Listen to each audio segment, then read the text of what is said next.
بسم اللہ الرحمن الرحیم۔ السلام علیکم ناظرین گرامی، یہ سوال بہت اہم اور بہت بڑا سوال ہے جو اکثر و بیشتر کیا جاتا ہے، اور وہ سوال ایک ہی ہے کہ امام زمانہ کا ظہور کب ہوگا۔ امام زمانہ کے ظہور کی مختلف نشانیاں ہیں اور مختلف مکتبہ فکر ان نشانیوں کے بارے میں کہتے بھی رہتے ہیں۔ ظہور سے پہلے کی دنیا کا تذکرہ کرتے ہوئے شیعہ روایات میں یہ بات آتی ہے کہ ظہور سے پہلے کی دنیا کی 3 خصوصیات ہیں۔ دنیا ظلم و ستم سے بھر چکی ہوگی اور فتنہ ہر گھر میں داخل ہو چکا ہوگا۔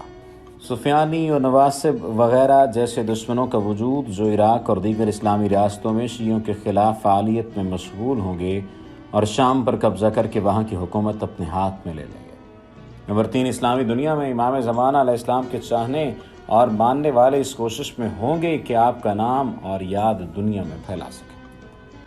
اب ایک اور جو اہم اور بڑی نشانی ہے، جو کہ آج کی اس ویڈیو کا متن بھی ہے، غرض و غایت بھی ہے، اس بارے میں بھی آپ کو بتاتے ہیں، سرخ و سفید موت کے بارے میں۔ امام محمد باقر علیہ السلام نے فرمایا، ظہور سے پہلے 2 نشانیاں یاد رکھو۔ 5ویں تاریخ کو چاند گہن اور 15 تاریخ کو سورج گہن، اور جب سے حضرت آدم علیہ السلام زمین پر اترے آج تک ایسا کبھی نہیں ہوا، اور اس وقت منجمین کا سارا حساب غلط ہو جائے گا۔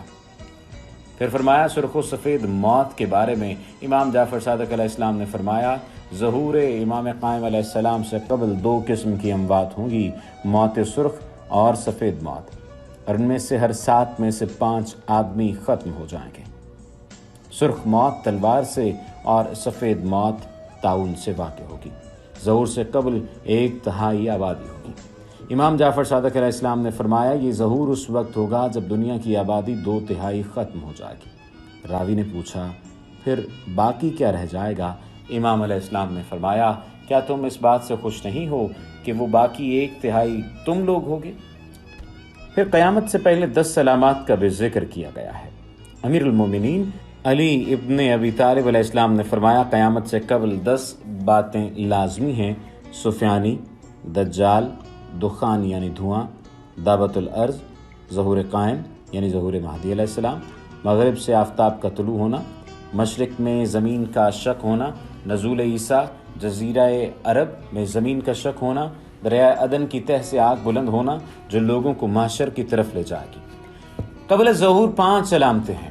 امام جعفر صادق علیہ السلام نے فرمایا، امام قائم کے ظہور سے قبل 5 علامات ظاہر ہوں گی: ندائے آسمانی، خروج سفیانی، بیابان میں زمین کا شق ہونا، خروج یمانی اور قتل نفس زکیہ۔ خراسانی، سفیانی اور یمانی کا خروج کب ہوگا؟ یہ جب سوال کیا گیا تو امام جعفر صادق علیہ السلام نے فرمایا، خراسانی، سفیانی، یمانی کا خروج ایک ہی سال، ایک ہی مہینے اور ایک ہی دن میں ہوگا۔ یمانی کا جھنڈا ہدایت کا علم ہوگا، وہ حق کی طرف ہدایت کرے گا۔ اور پھر امام علی رضا علیہ السلام نے فرمایا، فرج و کشادگی یعنی ظہور کی علامات میں سے ایک علامت ایک حادثہ ہے جو مکہ اور مدینہ کے درمیان واقع ہوگا۔ راوی نے عرض کیا، وہ کیا حادثہ ہوگا؟ امام علیہ السلام نے فرمایا، کشت و خون اور فلاں شخص فلاں کی اولاد میں 15 مینڈھوں یعنی جوانوں کو قتل کرے گا۔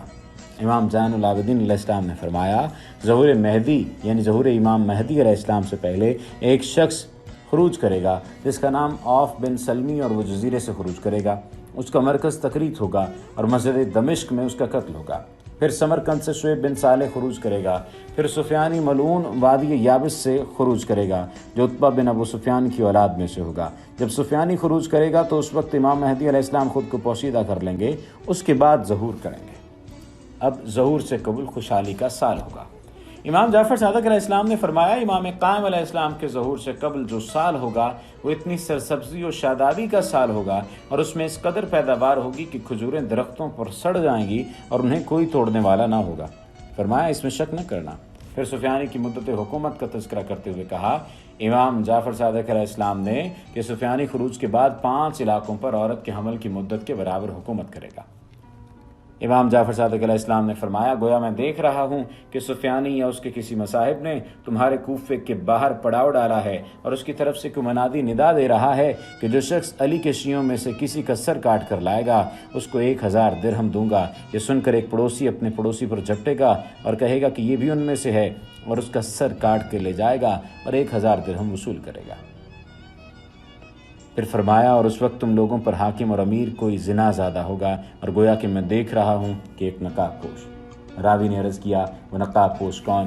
امام علیہ السلام نے فرمایا وہ تم ہی میں سے ایک ہوگا جو تم ہی لوگوں جیسی باتیں کرے گا، اور وہ نقاب پوش ہوگا اور تم لوگوں کی نشاندہی کرے گا۔ وہ تم لوگوں کو پہچانتا ہوگا مگر تم لوگ اسے نہ پہچانتے ہوگے۔ وہ تم میں سے ایک ایک مرد کی نشاندہی کرے گا اور وہ بھی زنا زادہ ہوگا۔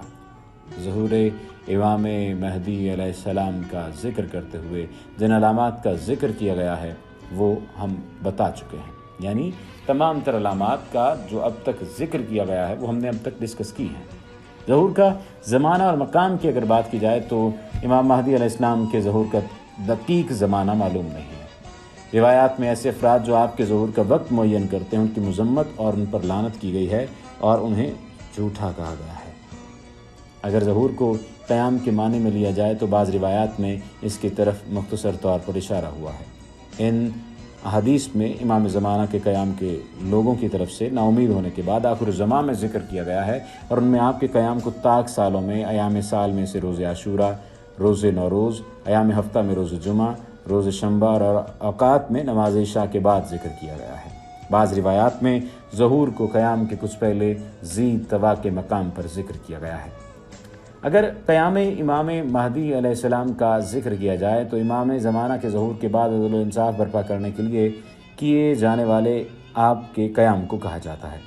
یہ قیام کب شروع ہوگا اس بارے میں دقیق معلومات میسر نہیں، لیکن احادیث کی بنا پر یہ قیام مکہ میں مسجد الحرام سے شروع ہوگا اور 8 ماہ تک جاری رہے گا۔